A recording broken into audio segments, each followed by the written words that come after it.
Hey guys, the Super Review Show here for another episode of Why You Should Listen To.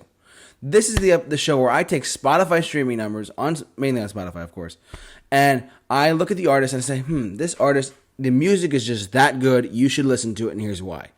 Today, as the title of this video suggests, I'm talking about R.E.M. This band formed in Athens, Georgia around 1980, and they disbanded in 2011, so they've been disbanded for 10 years, and they have no plans to get back together, which is kind of unfortunate, because their music is just that good to me. And to maybe you as well. I mean, I'm curious to see what you guys have to say about this as you watch this video. R.E.M. True story, I saw Elton John in 2019 at his 70th Madison Square Garden show. I'm not going to say specifically how I got these specific circumstances, but long story short, we got in the VIP lounge, and we met Elton John's band. I met Nigel Olsson, I met Davy Johnstone, I met the whole band. It was great, a phenomenal time, I loved it. But who walks in the VIP lounge is Michael Stipe of R.E.M., the lead singer from R.E.M. So I kid you not, this is a true story. He was directly behind me, talking on his phone, and he was just simply talking to the guy next to him, like, how do I get this thing to work, whatever, I can't figure out the stock market, whatever. He was talking about just regular, normal conversation. And my dad and my mom are sitting across from me, and they're looking at him, and they could see my face, and I'm like, Michael Stipe of R.E.M. is behind me. Holy crap. That's really crazy. I didn't get to talk to him, unfortunately. I didn't get to speak to Michael Stipe because, the person I was with didn't know him, so I couldn't speak to him, you know what I mean? Only if we knew him, we could have talked to him. We didn't meet Elton John either, so that's okay.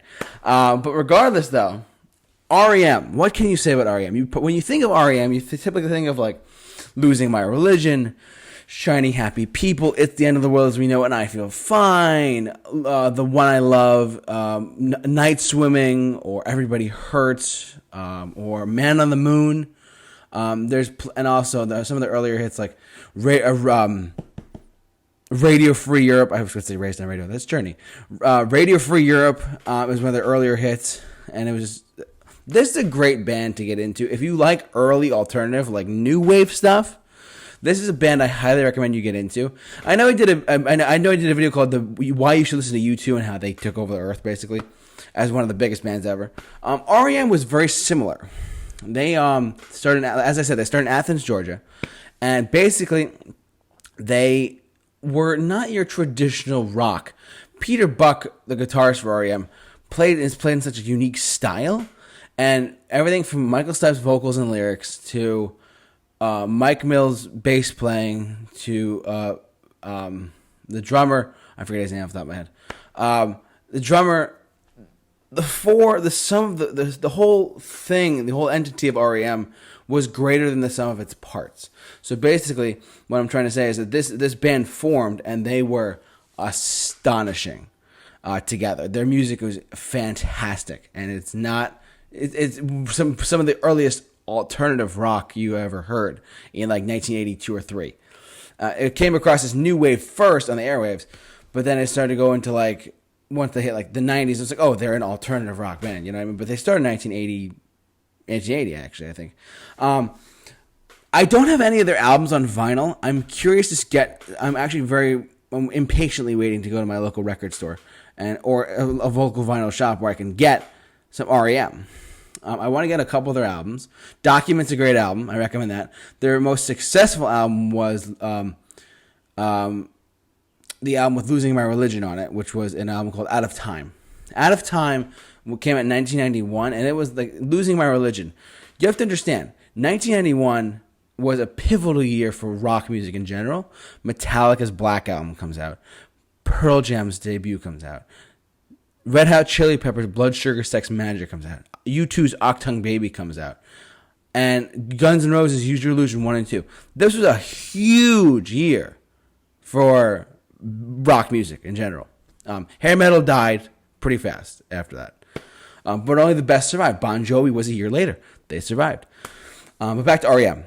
R.E.M.'s Out of Time came out in 1991, and it launched the hit single Losing My Religion. There are some people today that only really know R.E.M. of that one song, but I'm telling you, they are such a great band. You should really get to know a lot of their earlier stuff, like South Central Rain, like Driver 8 is a great one, or even stuff of Automatic. Their next album, Automatic for the People, was pretty good too. With songs like Man on the Moon, with songs like Night Swimming, Everybody Hurts, a very deep, kind of dark song about how like depression hits you, how things around you can hurt you. Not physically, but like emotionally. Like it's an emotionally draining, like sad song, but it's very powerful at the same time. What's like, and then after that, they had their next album was Monster in 1994. That had the big hit single. What's the Frequency, Kenneth? You know. There's so many great tracks from R.E.M. that are so iconic, but everyone kind of gravitates towards Losing My Religion. I'm here to tell you that if you were to pick one R.E.M. song to listen to from start to finish to get to know the band, I would say pick a time period, the 80s or the 90s, and go from there. I would personally choose the album Document and Out of Time. That era of like the late 80s into the 90s R.E.M. was very good. Everything from Document to Green, which had Stand, Orange Crush, great songs. Out of Time had Losing My Religion and Shiny Happy People. That was a couple years later. From 88 to 91 to 91 to 92 had Automatic for the People, which had a lot of great big not hits on it necessarily, but a lot of really great written songs on it. Like, as I said, Man on the Moon, Everybody Hurts, Drive is another one. This band, basically what I'm trying to say is this is one of the very first alternative rock bands. They were amazing. I never saw them live because, like I said, they disbanded in 2011. But Michael Stipe has recently come out and done a bunch of solo work. I haven't really heard a lot of his stuff personally, but I do like the fact that he's making new music after so long. He also put out a book not too long ago about photography. He's a big photographer. He's taken like 30,000 photos over like 30 years. It's crazy. He is... He's also Michael Stipe. I just want to shed some light on him too. Michael Stipe is one of the greatest singers that music has produced. He doesn't sing anymore except on his new solo stuff. But when he was in R.E.M., the song "Losing My Religion," that vocal take was one take. He nailed that. It's just a true story. He nailed that song in one take. Apparently, he was naked in the studio when he did it too, which is he was a little bit crazy too back in the day. But regardless, he still nailed that song in one take. The song you hear on the radio all the time, that one recording, that's him singing for one time only. And he's a pretty talented guy. Peter Buck's guitar playing was great. I like a lot of their stuff. Like it's the only ones we know, and I Feel Fine is a great rock jam. I love that song a lot. I like Losing My Religion. I like Man on the Moon. I like Radio Free Europe, man. Radio Free Europe is a great song. Radio Free Europe is a fantastic song. It was off their album Murmur, their debut album, and it was great. I mean, how could you not love Murmur? There's one song on it that was a big hit, but no, not like big, but it was big enough to get them radio play.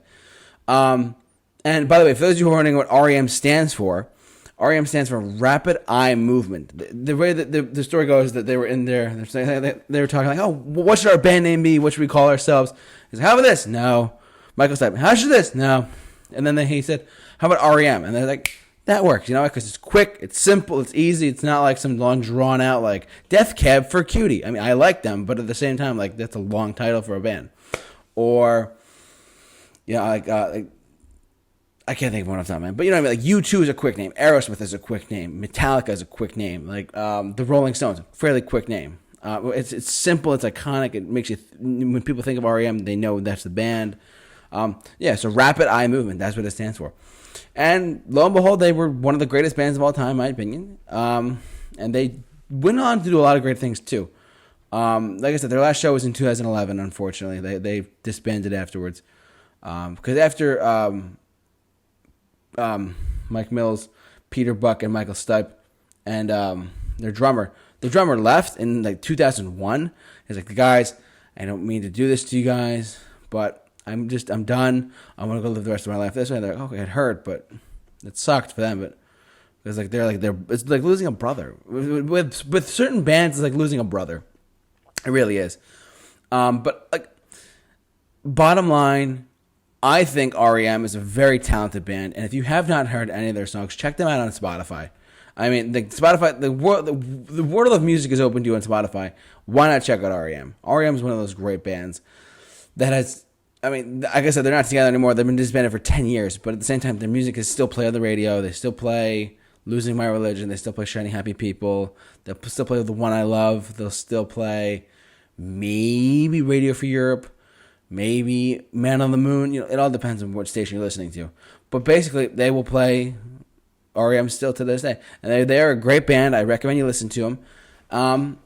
That's why you should listen to R.E.M., in my opinion. Because they're the timeless band, timeless group. 4 guys came together, took on the world, brought alternative rock kind of to the forefront. In fact, Nirvana, like Kurt Cobain loved R.E.M. He's like, oh, this new band, R.E.M. Like, and then sure enough, history was made there too. And Kurt and Michael Stipe were good friends, apparently, too. I don't know if you guys ever knew that, but Kurt Cobain and Michael Stipe were like really good friends. And when Kurt committed suicide, Michael Stipe was devastated. He was just lost. He was dedicated the song "Let Me In" on Monster to him as a tribute to him, because that hit a lot of people deeply, of course. But yeah, R.E.M. I recommend you guys check them out. They're a great band. They are a great band. Like I said, they don't tour anymore. Michael Stipe's still putting out solo stuff. Peter Buck still plays in Georgia. Who knows? But I wanted to just let you guys know that is why some reasons you should listen to R.E.M. because they're great music. They're great playing, great, fantastic artistic rock at the same time with songs on Automatic for the People and Out of Time. 2 great albums. I recommend you guys check those ones out. Stand, Orange Crush. What's your favorite R.E.M. song? Jump down in the comment section below. I'd love to hear what you guys have to say about this. Because if you guys like R.E.M. just as much as I do, I'm curious to see what you guys can say about this. Like I said, just sound off. Let me know what you guys think about this in the comment section below. I'd love to hear your thoughts. But for all of your why you should listen to videos, keep it locked on the Super Review Show. The J-Man is off the rock, and we're out of time.